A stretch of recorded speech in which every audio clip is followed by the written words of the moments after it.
ওই যে 26,000 সাবস্ক্রাইবার ওটা পুরোপুরি আমার বেকার সাবস্ক্রাইবার। নমস্কার বন্ধুরা, আপনারা দেখছেন টেকবর্মন ইউটিউব চ্যানেল। আমি আপনাদের সাথে আছি কৌশিক। দেখো, ভিডিওর প্রথমে তোমাদেরকে একটাই রিকোয়েস্ট করব যে এই ভিডিও একেবারে শেষ পর্যন্ত দেখো। তুমি যদি একজন নতুন ইউটিউবার হয়ে থাকো তাহলে অবশ্যই এই ভিডিও শেষ পর্যন্ত দেখো, কারণ আজ এই ভিডিওতে আমার এই চ্যানেল সংক্রান্ত তোমাদেরকে কিছু কথা শেয়ার করব যেগুলো তোমাদের চ্যানেলে কাজে আসবে। এবং তুমি যদি নতুন ইউটিউবার হও তাহলে অবশ্যই এই কথাগুলো তোমাদেরকে মাথায় রাখা উচিত, না হলে কিন্তু ভবিষ্যতে অনেক বড় প্রবলেমে পড়বে। তোমার চ্যানেল যদি মনিটাইজও হয় তুমি ইউটিউব থেকে ইনকাম করতে পারবে না। তোমার চ্যানেলে যদি হাজার হাজার সাবস্ক্রাইবারও থাকে তবুও তুমি ইউটিউব থেকে ইনকাম করতে পারবে না বা ইউটিউবে একজন সফল ইউটিউবার হতে পারবে না। এই কথাগুলো তোমাদেরকে মাথায় রাখতে হবে। একটা ভিডিও যদি তোমার ভাইরালও হয়ে যায় তবুও কিন্তু ক্ষতি হবে। সেই জন্য এই ভিডিও শেষ পর্যন্ত দেখো। আমার চ্যানেলে এত সাবস্ক্রাইবার থাকা সত্ত্বেও, মানে 29,000 প্লাস সাবস্ক্রাইবার রয়েছে, তবুও আমার ভিডিওতে ভিউজ কেন কম আসে? অনেকে কিন্তু কমেন্ট করে কেন ভিউজ কম আসে, তারও একটা রিজন রয়েছে। সেই জন্য কিন্তু আমার চ্যানেলে ভিউজ কম আসে, কারণ একটা ভুল ভিডিও ভাইরাল হয়ে যাওয়া।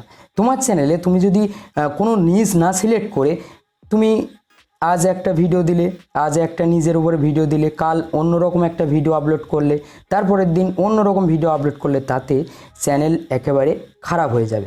সেই জন্য তোমাদেরকে এই জিনিসগুলো মাথায় রাখতে হবে। আমার চ্যানেলে কি হয়েছিল, আমি যখন ইউটিউবটা স্টার্ট করি তখন একটা ভালো ভিডিও বানিয়েছিলাম যে হ্যাকার কিভাবে হতে হয়।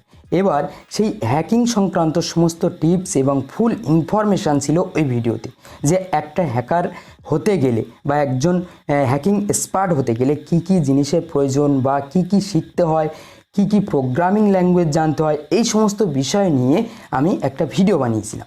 খুব ভালোভাবে স্ক্রিপ্ট লিখে সেই ভিডিওটা আমি ইউটিউবে আপলোড করি এবং সেই ভিডিওটা ভাইরাল হয়ে যায় এবং আমার চ্যানেলে প্রচুর পরিমাণে একটা সাবস্ক্রাইবার চলে আসে ওই ভিডিওটা থেকে। প্রায় 26,000-এর মতন একটা ভিডিও থেকে সাবস্ক্রাইবার চলে আসে। তাহলে বুঝতে পারছো যে একটা ভিডিও যদি ভাইরাল হয়ে যায় তাহলে কিন্তু চ্যানেল মনিটাইজ হয়ে যাবে, সাবস্ক্রাইবার হাজার হাজার চলে আসবে একটা ভিডিও থেকে। সেই জন্য তোমার চ্যানেলের নিজ অনুযায়ী আজ এক ধরনের ভিডিও আপলোড করলে, কাল এক ধরনের ভিডিও আপলোড করলে তাতে কিন্তু তোমার চ্যানেলের ভিউজ ডাউন হয়ে যাবে পরবর্তীতে। আমার চ্যানেল এখন মনিটাইজ এবং আমার চ্যানেলে সাবস্ক্রাইবার রয়েছে তবুও ভিউজ কম।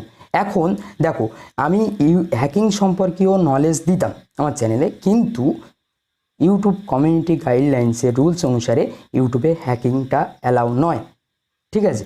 সেই জন্য আমি হ্যাকিং রিলেটেড ভিডিও দিচ্ছিলাম। ইউটিউবের কমিউনিটি গাইডলাইন স্ট্রাইক চলে আসলো।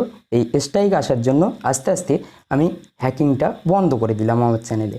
হ্যাকিং যখনই দিচ্ছিলাম তখন কিন্তু আমার চ্যানেলে ভিউজ আস্তে আস্তে বাড়ছিল, কারণ আমার যে অডিয়েন্স বেসটা রয়েছে টোটালি হ্যাকিং অডিয়েন্স বেস, মানে আমি হ্যাকিং টিপস বা হ্যাকিং সংক্রান্ত কোনো কিছু দিলে আমার ভিডিওতে ভিউজ চলে আসবে। কিন্তু আমি যদি এখন ইউটিউব টিপস দেই তাহলে কিন্তু আমার ভিডিওতে ভিউজ আসবে না। নতুন নতুন এখন সার্চ বা আস্তে আস্তে যখন অডিয়েন্স আসবে তখন কিন্তু আমার ভিডিওতে ভিউজ আসবে। ওই যে 26,000 সাবস্ক্রাইবার ওটা পুরোপুরি আমার বেকার সাবস্ক্রাইবার। সেই জন্য তোমাদেরকে বলবো যে ভেবে চিন্তে ইউটিউবে ভিডিও আপলোড করবে, পরবর্তীতে তোমাদের আর ভুল হবে না এবং চ্যানেল গ্রো হবে, খুব একই লেভেলে থাকবে, এভারেজ ভিউ ভালো থাকবে। সেই জন্য তোমাদেরকে এই ছোট্ট ইনফরমেশান দেওয়ার ছিল। অনেকে কমেন্ট করে যে তোমার চ্যানেলে এত ভিউজ কম কেন, সাবস্ক্রাইবার এত বেশি, এটাই আসল রিজন। তো আজ ভিডিও এই পর্যন্ত, দেখা হচ্ছে পরবর্তী ভিডিওতে। সবাই ভালো থাকবে, সুস্থ থাকবে।